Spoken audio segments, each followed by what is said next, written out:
जय श्री राधे। अक्सर लोगों के फ़ोन आते हैं और पूछते हैं क्या कुंडली जो हम वर वधु का मेलापक का जो मिलान करते हैं, अगर 22 गुण मिल गए, 25 मिल गए, 35 मिल गए, 33 मिल गए, 36 मिल गए, तो सबसे अच्छी मिलान की श्रेणी में आता है। सबसे बड़ी बात यह है, व्यक्ति को जो भी उसकी कार्य करने की शैली है, कार्य क्षेत्र है, उसकी बौद्धिकता का स्तर है, उसके दाम्पत्य जीवन को प्रभावित करने वाले जो ग्रह हैं, ऐसे ग्रहों की सार्थकता कैसी है। जो ग्रह है वो पापी ग्रह तो नहीं है। कोई पापी ग्रह बुद्धिभाव पर दृष्टि डाला है, किसी का अच्छा ग्रह उसके बुद्धिभाव पर दृष्टि डाल रहा है। इन दृष्टियों का या बाई चांस कोई हीन नीच अस्त ग्रह बैठा हुआ है, तो क्या ये मेलापक सही रहेगा? नहीं सही रहेगा।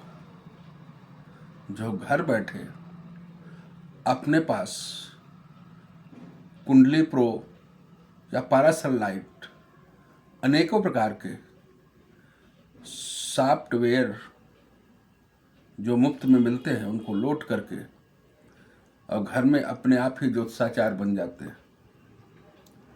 फिर बाद में उनको समस्या होती है तो कहते हैं इतने गुण मिले थे तब मैंने शादी किया था।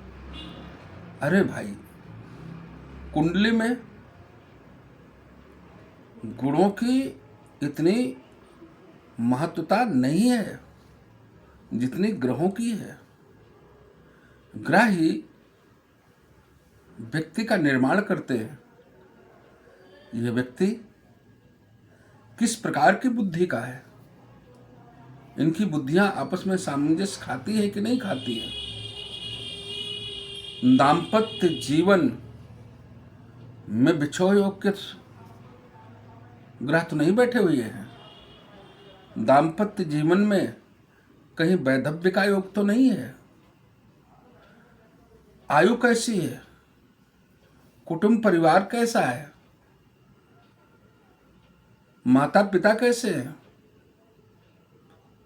बाई चांस एक ही व्यक्ति के अच्छा और खराब होने से फलों में परिवर्तन हो जाता है। जैसे एक सेना होती है और सेना में एक ही व्यक्ति अगर दुष्ट बुद्धि का है तो सारी सेना को धराशायी करा सकता है। ऐसे इस वैवाहिक जीवन का है। इसमें दोनों तरफ के परिवारों के बारे में भी विचार करना चाहिए। अगर एक भी परिवार के तरफ का कोई ऐसा, यहाँ पर नाम तो हम नहीं लेंगे कि माँ या बाप या क्या, मगर कहीं दूसरे प्रकार की, आजकल फ़ोन बहुत चल गए हैं, इस बात को ध्यान रखना। और फ़ोनों पर शिक्षा जो है पीछे से जारी रही तो परिवार में वो चैन से नहीं रहने देंगे। तो इसलिए जब भी शादी करना हो, लड़का हो या लड़की हो, कन्या और वर, इन दोनों का मिलान करने के पहले देख लें ये जोशी कोई विद्वान है कि नहीं, या चटक मटक ज़्यादा जो फीस लेते हैं वही ज़्यादा पढ़े लिखे हैं? कौन व्यक्ति बता सकता है? उससे सलाह लें, और जैसी वो विचार देता है अपने विचार थोपे ना। अगर आप ज्योतिषी के ऊपर अपने विचार थोपते हैं तो उसका परिणाम आपको ही झेलना पड़ेगा। इसलिए अगर आप सही सही बात पूछने के इच्छुक हों, जो ज्योतिषी उस समय अकेला हो, शांत हो, ज़्यादा भीड़ भाड़ न हो, ऐसी स्थिति में अपने प्रश्नों को लेकर के जाएं, कुंडली मिलान कराने के लिए जाएं। जब स्वस्थ चित्त से बैठे होंगे ज्योतिषी जी, तभी सही निर्णय देने में समर्थ होंगे, और आप भी उनके साथ शालीनता बरतें, उग्रता आपकी बातों में न हो, नहीं उनका मन जो निरीक्षण परीक्षण करने में रहता है वो विचलित हो जाएगा। तो आप लोगों से जो आपने कई बार फोन करके पूछा क्या कुंडली के ग्रह भी मिलाना चाहिए, ग्रह मिलाना अत्यंत आवश्यक है, जरूर मिलवाएं। अपने आप विद्वान न बने, क्योंकि उन्होंने बचपन से अपना जीवन श्लोकों को याद करने में, ज्योतिष को समझने में, ज्योतिष को सीखने में लगाया है। 6 महीने के कोर्स से कोई ज्योतिषाचार्य नहीं बन जाता है। वो ज्योतिषाचार्य अगर उड़ता हुआ बनेगा तो उड़ती हुई बात करेगा। इसलिए सदैव संपर्क करें, अच्छे लोगों से संपर्क करें, और अच्छे लोग आपका अच्छी जगह संपर्क कराएंगे। मगर क्या है, सुनो भरत भावी प्रबल। कभी कभी क्या होता, अच्छा व्यक्ति मिल भी जाए तो आप उसकी बातों पर ध्यान नहीं देते। होनी आपके साथ अगर प्रबल होती तो वो करा के मानती। इसलिए आप जाते हैं, समझते हैं, मगर मानने की कोशिश नहीं करते, तो ये बातें ठीक नहीं है। इससे आपके जीवन में परिणाम अच्छा नहीं होगा।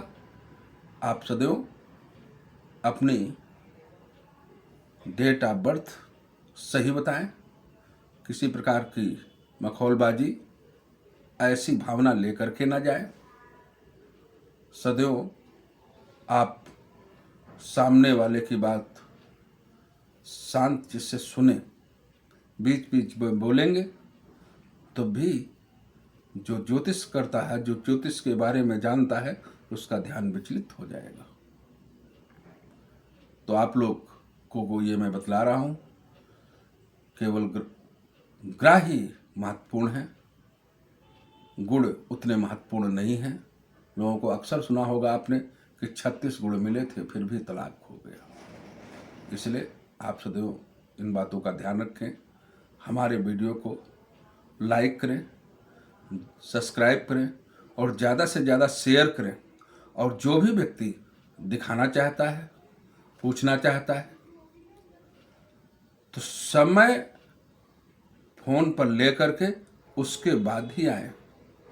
क्योंकि अगर हमारे पास समय नहीं है और आप आ गए तो हम आपकी बात को उचित ढंग से समझा नहीं पाएंगे।